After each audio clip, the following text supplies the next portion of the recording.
After working with successful single women, I've noticed a weird pattern around dating men at their level. The weird pattern is that people often say it's strange for women to not be looking for a provider, but for a single successful woman, the weird thing is believing you should be looking for one, because once you've achieved a certain level of success, you've already rescued yourself, right? One story I love that illustrates this is about the legendary comedian Phyllis Diller. Diller was famous for her comedy routines with many jokes about her difficult fictional husband, Thang. But off stage, she only accepted positivity into her life. Most people don't know this, but she credited her breakthrough and her positivity to one book, The Magic of Believing by Claude M. Bristol. And that book transformed her life and how she protected her energy. She once said, "Beforehand, I would run and hide whenever anyone gave me a dirty look. If people said or did nasty things to me, I accepted them. I was so easily destroyed. But after immersing myself in the magic of believing, I accepted nothing negative. I imagined a protective device, a white feather cape that wrapped around me so that nothing could get through."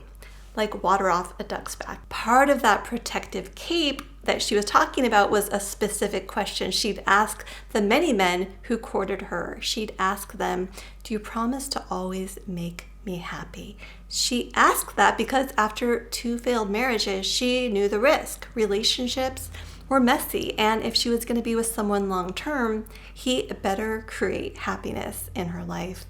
It was this mindset shift that gave her strength until at the age of 68, she met the love of her life, 70-year-old Robert P. Hastings, an attorney.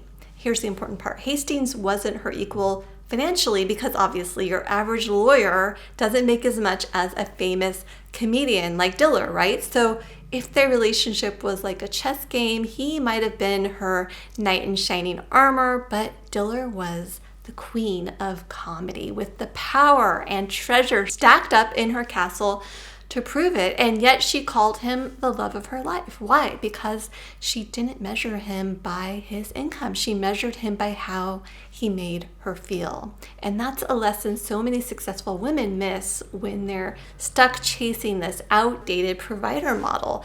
They set themselves up an impossible task, waiting for a man with not just an equal bank account, but one that towers over theirs. But here's how to reframe that. What if provider didn't have to mean financial provider? What if it meant provider of emotional support, someone who's an equal partner at all phases of life, at home and in the bedroom, provider of timing and rhythm? As an astrologer, I see that making strong connections means that your timing windows were lined up when you met, and that attracts a vibrant, passionate energy between you, and also the stability to help you reconnect with your natural rhythm after years of living by strict schedules at home and in your busy career. Provider of balance, someone who lets you put down the superwoman cape at the end of the day so you can feel secure enough to be in your feminine. Because when I work with successful single women, I notice this over and over again.